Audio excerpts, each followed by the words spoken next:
presidente Lula concedeu hoje uma entrevista no Palácio do Planalto para a jornalista Natuza Neri, da Globo News. A primeira exclusiva desde que foi eleito e depois dos ataques terroristas do dia 8 de janeiro em Brasília. Por mais de 50 minutos, Lula falou sobre economia, desafios sociais, equilíbrio fiscal, democracia e a relação com as Forças Armadas. Ao tratar dos ataques golpistas, o presidente Lula explicou por que não adotou o instrumento chamado de garantia da lei e da ordem como resposta aos terroristas. A GLO é prevista na Constituição para situações de grave perturbação da ordem pública e concede aos militares poder de atuar como polícia. Lula disse que se lembrou da experiência do Rio de Janeiro em 2017, quando o então presidente Michel Temer decretou a GLO no estado. Lula disse que o então governador Luiz Fernando Pezão virou uma espécie de rainha da Inglaterra, que isso não aconteceria com ele, que pretende exercer o mandato que obteve nas urnas em sua plenitude. E explicou por que optou por uma intervenção federal na segurança do governo do Distrito Federal. Eu fiquei com a impressão que era o começo de um golpe de Estado. Eu fiquei com a impressão, inclusive, que o pessoal estava acatando ordem e orientação que o Bolsonaro deu durante muito tempo. Muito tempo ele mandou invadir a Suprema Corte, muito tempo ele desacreditou do Congresso Nacional, muito tempo ele pedia que o povo andasse armado, que o povo, sabe, porque isso era democracia.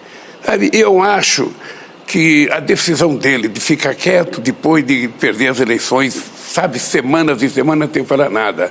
A decisão dele de tomar a decisão de não passar a faixa para mim, de ir embora para Miami como se estivesse fugindo com medo de alguma coisa, sabe? E o silêncio dele, mesmo depois do acontecimento aqui, me dava a impressão que ele sabia de tudo que estava acontecendo, que ele tinha muito a ver com aquilo que estava acontecendo. Obviamente que quem vai provar isso são, sabe, as investigações. Mas a impressão que me deixava era isso. Possivelmente esse Bolsonaro estivesse esperando voltar para o Brasil, sabe, na glória de um golpe. Sabe, eu então não podia permitir GLO. Eu tinha que tomar a decisão política e tomamos a decisão certa. O presidente Lula ressaltou que a tentativa de golpe não prosperou porque houve reação imediata e firme das instituições, dos três poderes e dos governadores. Lula considera que houve um erro dos serviços de inteligência do governo. Nós cometemos um erro, eu diria, elementar, ou seja, a minha inteligência não existiu.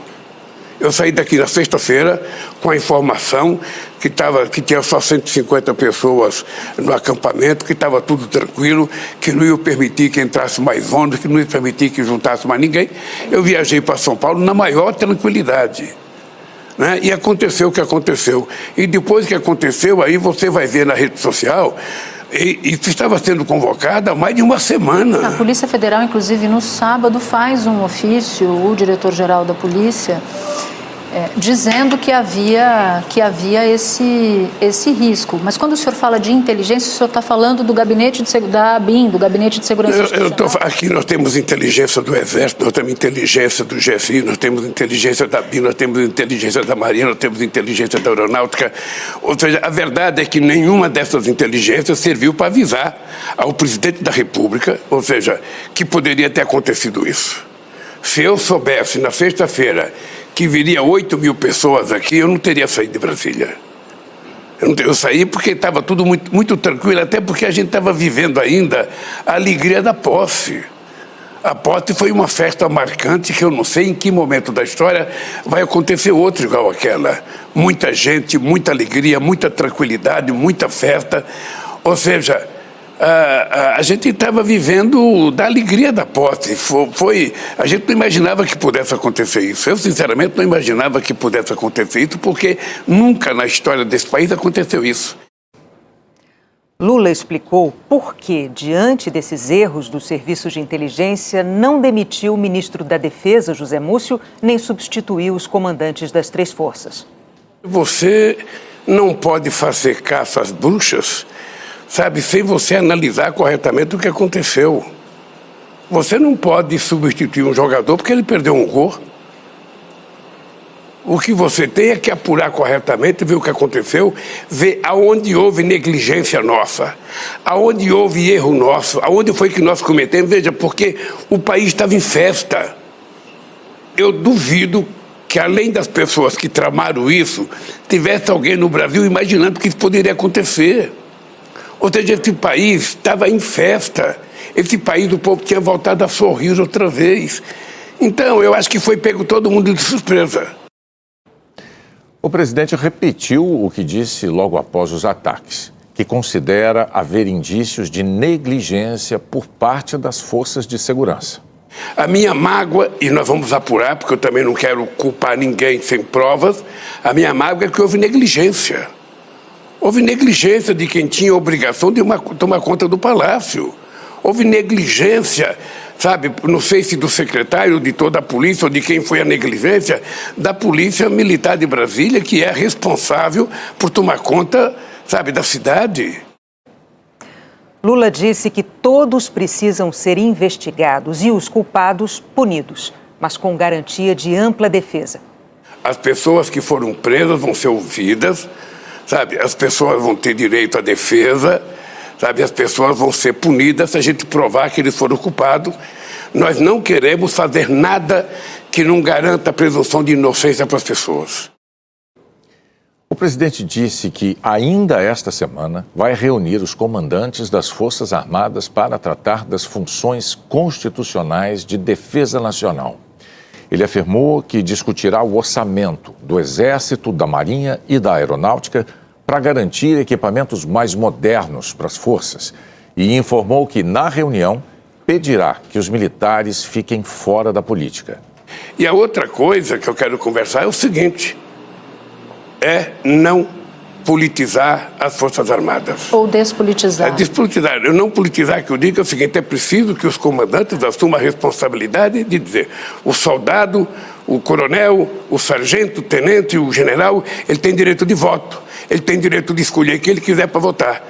Agora, como ele é um cargo de carreira, ele defende o Estado brasileiro, ele não é exército do Lula, não é do Bolsonaro, não foi do Collor, não foi do Fernando Henrique Cardoso, a Suprema Corte não é do Lula, sabe, essas instituições que dão garantia a esse país não precisa ter partido e não precisa ter candidato. Eles têm que defender o Estado brasileiro e defender a Constituição. E eu quero conversar com eles abertamente, sabe? Porque da mesma forma que eu escolhi eles, quando eu escolhi eles, teve critério para escolher. Primeiro da lista. E teve critério de ouvir pessoas, sabe? Pessoas que conhecem cada um deles. E eu quero manter uma relação civilizada. Eu já fui 8 anos presidente da República e eu convivi muito dignamente com as forças, sabe? Com as 3 forças. Eu não quero ter problemas com a força, não quero que eles tenham problema comigo. E eu quero que a gente volte à normalidade, é isso. Lula voltou a dizer que defende uma investigação rigorosa dos ataques, mas se declarou contrário à instalação de uma CPI sobre o caso no Congresso. Segundo Lula, a Justiça já está tomando todas as atitudes necessárias e todos os culpados serão punidos, sejam eles civis ou militares. Todos que participaram do ato golpista serão punidos. Todos. Não importa a patente, não importa a força que ele participe. Todos que a gente descobrir que participaram dos atos serão punidos. Terão que ser afastados das suas funções e vão responder perante a lei.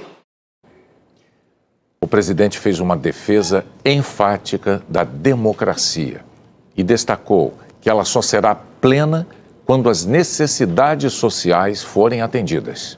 Nós precisamos ter competência para convencer a sociedade de que o regime democrático é melhor. Nós temos que estabelecer. E a democracia que a gente vai defender, Natuza, ela só vai ser respeitada pelo povo se você não tiver gente passando fome, se você não tiver gente, sabe, muita gente desempregada morando na rua, se você não diminuir o feminicídio. Ou seja, então as pessoas ficam pensando: que democracia é essa que eu estou com fome, estou sem emprego, sabe, estou vendo as mulheres apanhar, estou vendo os meninos negros morrer na periferia, que democracia que é essa? Sobre economia, o presidente afirmou que em seus 2 primeiros mandatos sempre foi responsável do ponto de vista fiscal. Lula enumerou índices econômicos da época para comprovar isso e disse que, com esse histórico, não é preciso lembrá-lo da importância do equilíbrio nas contas públicas. Não peçam para mim seriedade fiscal. Não peçam. O que eu quero é que as pessoas que querem estabilidade fiscal tenham estabilidade social. Assume compromisso com o social, porque não é possível esse país ter gente na fila do osso para pegar carne. Não é possível esse país ter 30% de pessoas passando fome. Não é possível esse país... Você sabe quantos anos faz que o funcionário público federal não recebe aumento? 7 anos. A responsabilidade social e a responsabilidade fiscal são frequentemente apresentadas, e às vezes eu tenho a impressão que o senhor pensa assim, eu queria que o senhor me dissesse se é isso mesmo, como se elas fossem antagônicas, como se uma fosse inimiga da outra. Mas há quem entenda que elas não são necessariamente antagônicas. Para o senhor, elas são inimigas? Elas são antagônicas por causa da ganância, sabe, das pessoas mais ricas, ou seja, as pessoas não querem. O empresário não ganha muito dinheiro porque ele trabalhou, ele ganha muito dinheiro porque os trabalhadores dele trabalharam. O que nós queremos é que apenas haja contrapartida no social. Não interessa a gente ter uma sociedade de miseráveis, nós queremos ter uma sociedade de classe média. Nós queremos que a pessoa tenha poder de consumo, nós queremos que as pessoas possam viajar, nós queremos que as pessoas possam comprar uma casa, nós queremos que as pessoas possam comprar um carro. É o mínimo necessário que nós precisamos garantir para as pessoas, que eles consumam aquilo que eles produzem. Lula disse que é preciso dar garantias de que vai cumprir o equilíbrio fiscal, mas repetiu o discurso de que despesas na área social não podem ser vistas como gastos. A gente tem que dar garantia para a sociedade brasileira de que a gente não vai gastar mais do que a gente ganha. Mas, ao mesmo tempo, nós temos que mudar o discurso. A gente não pode dizer que o dinheiro para a educação é gasto. Nós temos que dizer que é investimento. O dinheiro para a saúde não é gasto, o dinheiro para a saúde é investimento. Sabe, o dinheiro que você cuida das pessoas para melhorar a vida dele não pode ser tido como gasto. Lula encerrou a entrevista dizendo que tem um compromisso com o país e destacou o papel que a primeira-dama Janja terá no governo. Agora eu tenho 4 anos, eu quero me dedicar 24 horas por dia. A Janja sabe disso. A Janja é minha parceira. Ela sabe que ela tem que trabalhar também. Ela vai fazer o que ela quiser fazer. Ela não é obrigada a ter uma agenda comigo. Ela vai comigo quando ela quiser ir comigo. Mas ela vai fazer o que ela quiser porque nós dois queremos ajudar a reconstruir esse país. É minha profissão de fé agora.